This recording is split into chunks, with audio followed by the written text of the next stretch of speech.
오늘 함께 나누실 하나님의 말씀 이사야 35장 1절로 10절의 말씀인데요. 우리 나눠드린 주보 맨 뒷면에 보시면 말씀이 기록되어 있습니다. 저랑 함께 교독해서 말씀 읽도록 하겠습니다. 제가 먼저 35장 1절 말씀 봉독합니다. 광야와 마른 땅이 기뻐하며 사막이 백합화같이 피어 즐거워하며 무성하게 피어 기쁜 노래로 즐거워하며 레바논의 영광과 갈멜과 사련의 아름다움을 얻을 것이라. 그것들이 여호와의 영광 곧 우리 하나님의 아름다움을 보리로다. 너희는 약한 손을 강하게 하며 떨리는 무릎을 굳게 하며 겁내는 자들에게 이르기를 굳세어라 두려워 말라. 보라 너희 하나님이 오사 보복하시며 갚아주실 것이라. 하나님이 오사 너희를 구하시리라 하라. 그때 맹인의 눈이 밝을 것이며 못 듣는 사람의 귀가 열릴 것이며 그때 저는 자는 사슴같이 뛸 것이며 말 못하는 자의 혀는 노래하리니 이는 광야에서 물이 솟겠고 사막에서 시내가 흐를 것임이라. 뜨거운 사막이 변하여 못이 될 것이며 메마른 땅이 변하여 원천이 될 것이며 승냥이에 눕던 곳에 풀과 갈대와 부들이 날 것이며 거기에 대로가 있어 그 길을 거룩한 길이라 일컫는 바 되리니 깨끗하지 못한 자는 지나가지 못하고 오직 구속함을 입은 자들을 위하여 있게 될 것이라. 우매한 맹인은 그 길로 다니지 못할 것이며 거기에는 사자가 없고 사나운 짐승이 그리로 올라가지 아니하므로 그것을 만나지 못하겠고 오직 구속함을 받은 자만 그리로 행할 것이며 여호와의 성령함을 받은 자들이 돌아오되 노래하며 시온에 이르러 그들의 머리 위에 영영한 희락을 띠고 기쁨과 즐거움을 얻으리니 슬픔과 탄식이 사라지리로다. 아멘. 예, 오늘 우리가 이사야 35장 이 말씀을 함께 이 야외 예배에서 나누게 됨을 참 감사를 드립니다.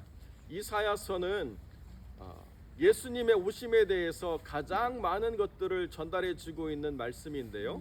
이 35장은 1장부터 35장까지 나누어진 첫 번째 그 예언의 말씀의 결론에 해당하는 말씀입니다. 그러니까 35장을 우리가 이해함으로 전반부에 있었던 모든 심판과 하나님의 그 모든 예언에 대해서 마지막으로 하나님이 말씀하시는 것이 무언가를 우리가 보면서 우리가 살아가는 세상의 마지막에도 하나님이 이루시는 날들이 무엇인가를 우리가 분명히 알 수 있겠다, 이렇게 이해하시면 좋겠습니다.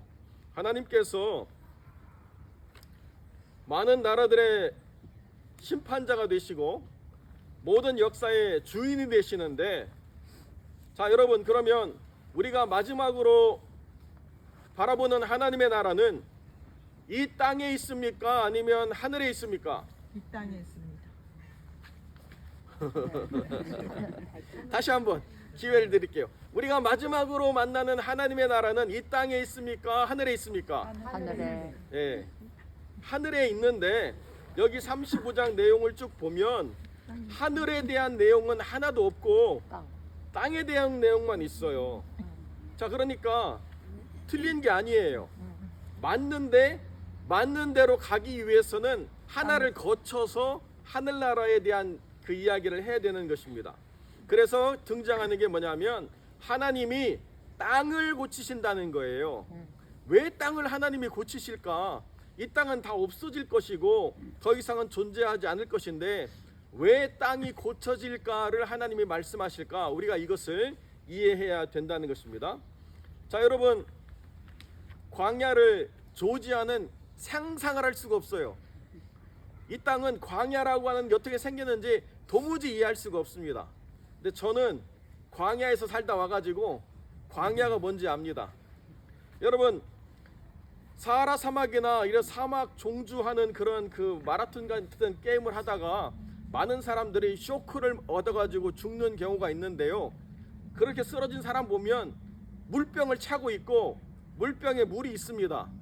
그런데 왜 마시지 않고 결국에는 쇼크로 죽느냐? 왜 그럴까요? 예? 더 극한 상황에 참으려고. 예. 권사님 표현도 참 좋은데 어떤 과학자가 그렇게 얘기하더라고요. 사하라 사막을 물 한 모금으로 건널 수 있대요. 조건이 뭐냐? 물을 삼키지 않으면.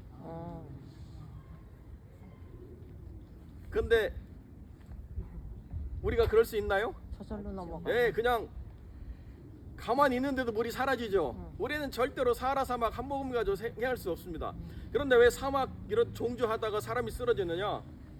내가요 뛰는데 땀이 흘러야지 내가 지친다는 거 아는데요, 흐르기 전에 완전히 말라요. 그러니까 내가 열심히 에너지를 쓰면서 내 몸이 물을 원한다는 거를 내가 잘 느끼지를 못해요. 그래서 열심히 뛰다 보면 내 몸은 물을 간절히 원하는데 순간에 그 물을 제대로 공급하지 못해가지고 쓰러져서 결국 죽는 일이 발생한다고 합니다. 그게 뭐예요? 광야와 사막이에요. 그런데 하나님께서 35장에 뭐라고 말씀하시느냐? 광야와 메마른 땅이 기뻐한대요. 왜? 백합화가 피어가지고 즐거운 날이 있다는 것입니다. 어떻게 이런 날이 있는가? 사람의 생각으로는 이루어질 수 없지만 하나님이 땅을 회복하실 때는 그런 일들이 일어난다는 거예요. 그래서 그런 일들이 일어나는 것들을 사람들이 바라보면서 아, 하나님이 땅을 고치시는구나 라고 하는 것을 우리가 깨닫게 된다는 것입니다. 그때 땅을 고치시는 것이 어떤 의미냐? 모든 아픔, 모든 눈물, 모든 상함, 모든 절망이 다 사라지는 날들이 이루어지게 된다라고 성경이 우리에게 가르쳐주고 있다는 거죠. 그런데 우리가 하늘나라 가면 물론 당연히 눈물도 없고 아픔도 없고 죽음도 없는 그 나라에 가지만 한 번 더 하나님이 이 땅 가운데서 확인해주는 그런 장치가 있습니다. 여러분, 우리가 이제 창세기를 쭉 공부해 나가는데 선악을 알게 하는 나무의 실과를 먹으면 그날에 죽는다고 이야기했습니다. 그런데 아담과 하와가 그것을 먹고 난 다음에 그날 즉시로 죽었습니까? 안 죽었습니까? 예. 아니 900살 넘게 살았거든요. 그래서 그 구약이 말하고 있는 그날에 죽는다라고 하는 것이 어떤 의미냐? 하나님의 하루를 넘길 수 없다라는 뜻으로 이해합니다. 하나님의 하루가 어떤 날이냐? 하루가 어떻게 해요? 천년 같고. 그래서 그 구약을 기록하는 이스라엘 사람들의 생각을 하나님이 사용하셔서 하루가 천년 같다라고 하는 이미지를 그대로 쓰셨거든요. 그래서 여러분, 가장 오래 산 사람이 무드셀라인데 몇 살을 살았습니까? 천년 안 됐어요. 969살을 살았어요. 하나님의 하루를 사람이 살 수가 없습니다. 이게 선악을 알게 하는 나무의 실과를 먹은 모든 인간이 하나님의 하루를 살 수 없다라고 하는 것의 증거예요. 그래서 모든 구약에 나와 있는 사람들의 나이를 기록한 것을 보면 하나님의 하루에 근접하게는 살았던 사람이 있지만 그 하루를 넘겨서 사는 사람이 없다는 거죠. 여러분, 그런데 우리가 계시록에 보면 그리스도께서 이 땅에서 이루는 나라가 있습니다. 그 나라의 이름이 뭔가요?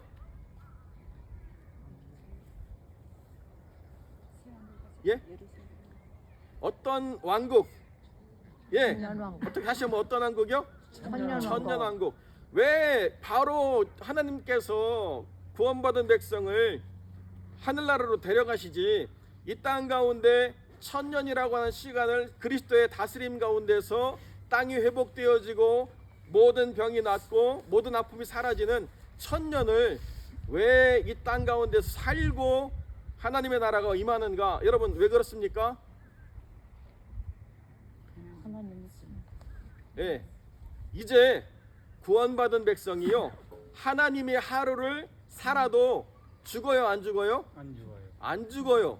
하나님이 그 땅의 증명을 천년이라고 하는 시간 속에서 우리에게 분명히 확증하시는 때가 있다는 것입니다.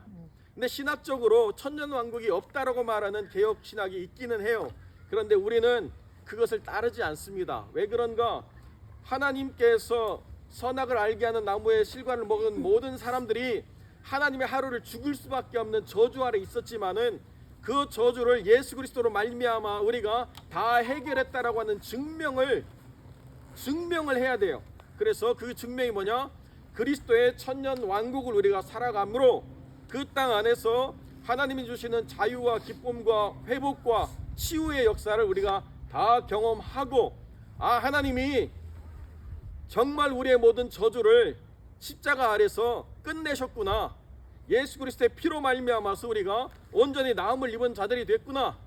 그러니까 이제 하나님 나라에 갔을 때 영원한 삶을 사는 것이 참이요 진리구나를 주님 이 땅 가운데서 증명해 내시겠다는 거예요.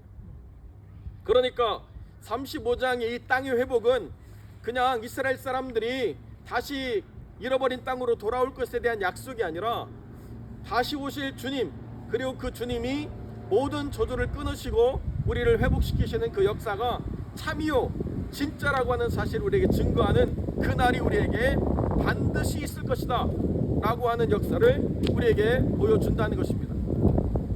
자, 그러니까 우리가 막연히 영적으로 구원받고 영적으로 하늘나라 가는 게 아니라 이 땅 가운데 모든 저주를 끊어버리고 주님의 은혜에 참여하는 것이라는 증명이 우리에게 이루어진다라는 거예요.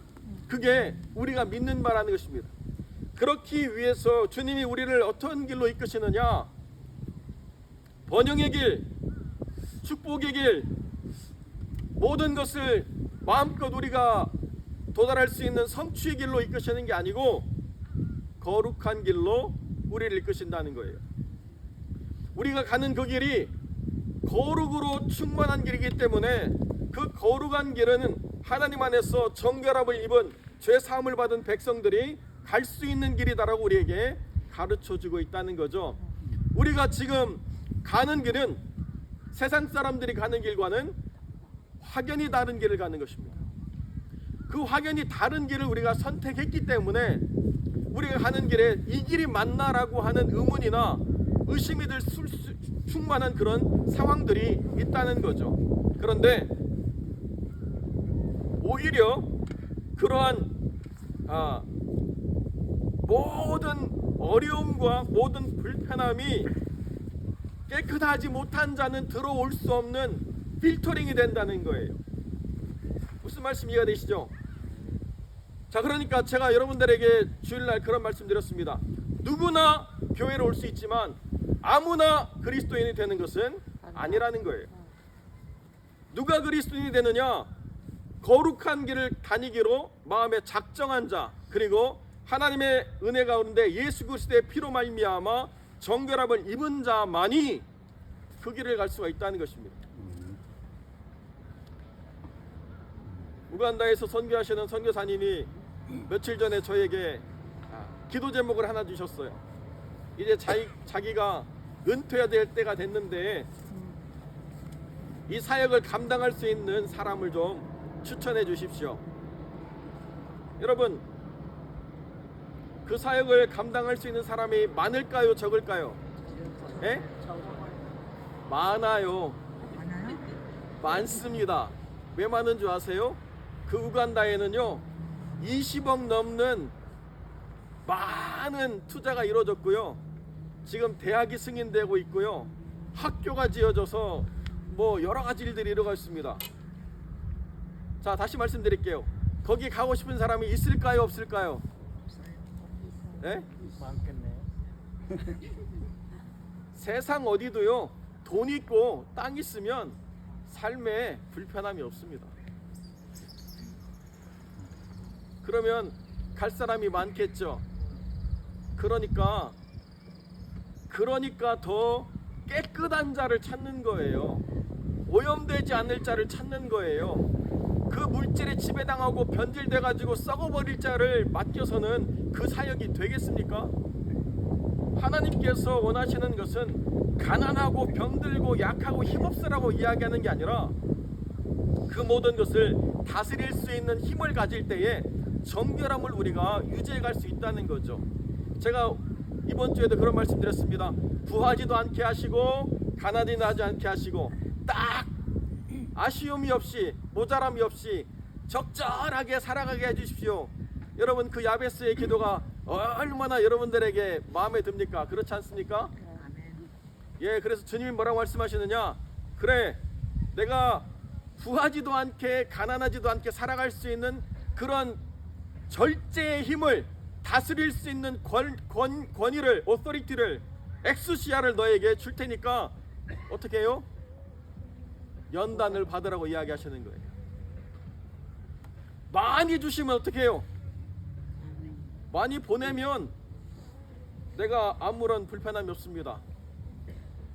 적게 주실 때는 어떻게 해요? 하나님의 채우신 은혜를 기다리면 됩니다. 그 모든 것을 통해서 부해도 가난해도 멸망하지 않을 깨끗한 자가 가는 거룩한 길의 가치가 무엇인가를 드러낼 수가 있다는 것입니다. 그런데 우리는 야베스 기도를 어떻게 생각하느냐? 하나님이 알아서 모든 것을 정해가지고 딱 우리가 필요한 때에 모자람도 없고 부족함도 없고 아쉬움도 없고 누구한테 손 빌릴 필요도 없고 다 그렇게 하나님이 책임지신다. 예, 그렇게 생각하면 착각입니다. 또 제가 옛날 얘기를 하면요, 여러분, 제가 개척을 할 때 하나님께서 한 번도 누군가에게 돈을 꾸거나 손을 빌리도록 하신 일이 없습니다.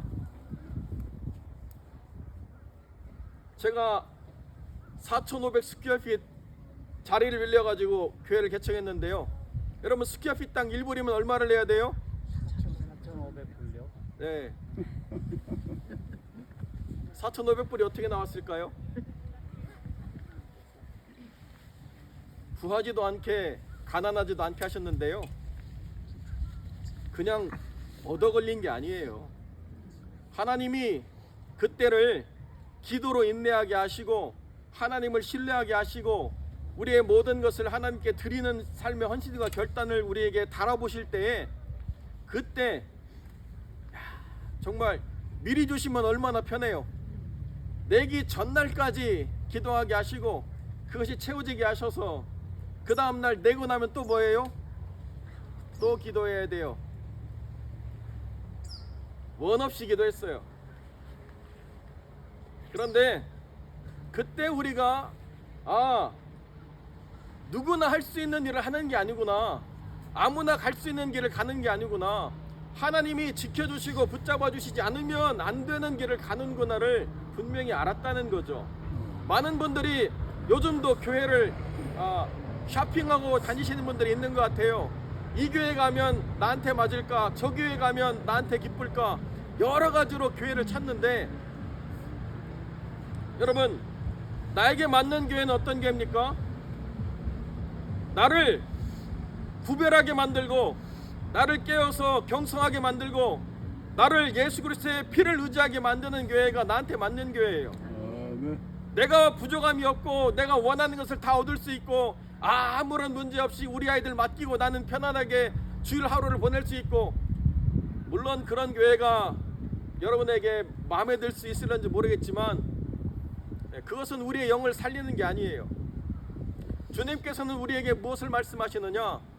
그 길을 걸어갈 수 있는 자격을 얻어내라고 우리에게 이야기하신다는 거예요. 그러니까 우리가 예수 그리스도를 선택해서 그 길을 갈 때는 우리의 삶에 다른 어떤 길이 아니라 주님께서 우리를 붙잡아 주시지 않으면 안 되는 삶의 자리를 우리가 붙잡아내고 그 길을 버티내는 힘이 있어야 된다는 것입니다.